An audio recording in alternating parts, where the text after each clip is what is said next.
চাইলাম আমার যেন অসুখ বিসুখ যেন ভালো রাখে। কার কাছে চাইলে? ওই শাহজালাল বাবার কাছে। মানে আমাদের খোলা মনে হচ্ছিল না আর কি, তারপরে একটা মানত করলাম। শাহজালাল বাবার কাছে যে নিয়ত করে অবশ্যই আশাটা পূরণ করে। একটা খাসি আজকে দিয়ে গেলাম। শরীয়তের বিধান মৃত ব্যক্তির কাছে কোনো যদি চায় আর এই বিশ্বাসও যদি তাকে যে না উনি দিতে পারেন, তাহলে তার ঈমান নিয়ে সন্দেহ আছে। এটা শিরক হবে, এটা শিরক হবে। ইসলামে সুস্পষ্টভাবে বলা হয়েছে, চাওয়া, প্রার্থনা ও সাহায্য একমাত্র মহান আল্লাহর কাছেই কাম্য। সিলেটের প্রাণকেন্দ্রে অবস্থিত হজরত শাহজালাল রহমতুল্লাহি আলাইহির মাজার।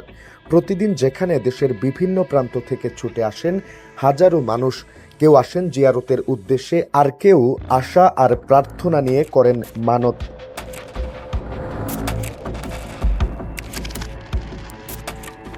মানত ছিল একটা খাসি দিব, এটা আজকে দিয়ে গেলাম। কবুতর বাচ্চার মা পালছে, তাইলে দুইটা আগে দিয়ে মাজারে দিয়ে আসেন না। এই মাজারে আসা অনেকেই মানত করেন ধন সম্পদ, সন্তান কিংবা জীবনের নানান চাওয়া পাওয়ার আশায়। আর সেই মানত পূরণ হলে গরু, খাসি, মুরগি, কবুতর কিংবা নগদ অর্থ দান করেন এখানে। আমাদের খোলা মনে হচ্ছিল না আর কি, তারপরে একটা মানত করলাম, তখন ইনশাল্লাহ আল্লাহ দিল। একটা খাসি দিব, ইনশাল্লাহ আশা পূরণ আছে। চাইলাম আমার যেন অসুখ বিসুখ ভালো রাখে ওই শাহজালাল বাবার কাছে। আমার শরীরে অসুস্থর কারণে আজকে মানতটা করছি ওই ছাগল। শাহজালাল বাবার কাছে যে নিয়ত করে আশা করে অবশ্যই আশাটা পূরণ করে। এমন বিশ্বাস দীর্ঘদিন ধরে চলে আসছে এই মাজার কেন্দ্রিক সংস্কৃতিতে। তবে এই বিশ্বাস সম্পর্কে ইসলাম কি বলে? শাহজালাল, শাহপুরাণ সহ 360 আউলিয়া, 12 আউলিয়া বা মৃত ব্যক্তি, এই চাওয়াটা হচ্ছে আমাদের জ্ঞানের অভাব এবং মূর্খতার কারণে আমরা চাই। কিন্তু এই চাওয়ার কারণে কেউ কিছু দিতেও পারে না। যদি দিতে পারতো অনেক কিছু হয়ে যেত। আল্লাহর কাছে চাওয়ার কি দরকার ছিল? ইয়াকা না'বুদু ওয়া ইয়াকা নাস্তাইন বলার কি দরকার ছিল? শরীয়তের বিধান মৃত ব্যক্তির কাছে কোনো যদি চায় আর এই বিশ্বাসও যদি তাকে যে না উনি দিতে পারেন, তাহলে তার ঈমান নিয়ে সন্দেহ আছে। পবিত্র কোরআনে সুস্পষ্টভাবে উল্লেখ রয়েছে, সকল সাহায্য ও প্রার্থনা একমাত্র আল্লাহর কাছেই চাওয়ার নির্দেশ দেওয়া হয়েছে। পবিত্র কোরআনে আল্লাহ তাআলা বলেন, আমরা একমাত্র তোমারই ইবাদত করি এবং একমাত্র তোমারই সাহায্য প্রার্থনা করি। সূরা আল ফাতিহা আয়াত 5। অন্য একটি আয়াতে আল্লাহ আরও বলেন, নিশ্চয়ই মসজিদ সমূহ আল্লাহর জন্য, সুতরাং তোমরা আল্লাহর সঙ্গে অন্য কাউকে আহ্বান করো না। সূরা আল জিন আয়াত 18।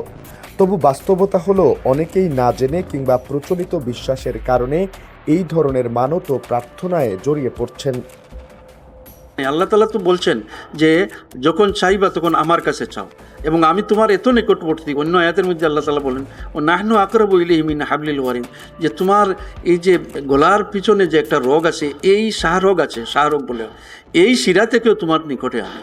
যার কারণে আমরা চাইবো আল্লাহর কাছে, কোনো বান্দার কাছে চাইবো না। আমরা চাইবো যার কাছে, তিনি হচ্ছেন আমাদের মাবুদ। আমরা মুসলমান হিসাবে প্রতিদিন আমরা নামাজ পড়ি। নামাজে প্রতিদিন প্রতি রাকাতে আমরা পড়ি ইয়াকা না'বুদু ওয়া ইয়াকা নাস্তাইন, যার অর্থ হলো, হে আল্লাহ, আপনারই ইবাদত করি, আপনার কাছেই আমরা চাই। আমাদের একটা ভুল ধারণা হচ্ছে যে ওলিয়া উলিয়ারা কিছু করতে পারেন, দিতে পারেন। শরীয়তের বিধান হচ্ছে যে ওলিয়া উলিয়ারা কোনো কিছু করতেও পারেন না, দিতেও পারেন না। আমাদের পড়ালেখার দরকার, আমাদের ওলামায়ে কেরাম মানুষদেরকে ধর্মীয় দৃষ্টিতে মানুষদেরকে বোঝানোর দরকার, এবং যারা এখানে গিয়ে চান তাদেরও কিন্তু একটু চিন্তা ভাবনা করার দরকার যে মৃত ব্যক্তি কোনো কিছু করতে পারে না। আমি সবাইকে বলবো যে আমরা ইসলামের যে জ্ঞানটা আছে সেই জ্ঞানকে আমরা যেন পরিপূর্ণভাবে গ্রহণ করি।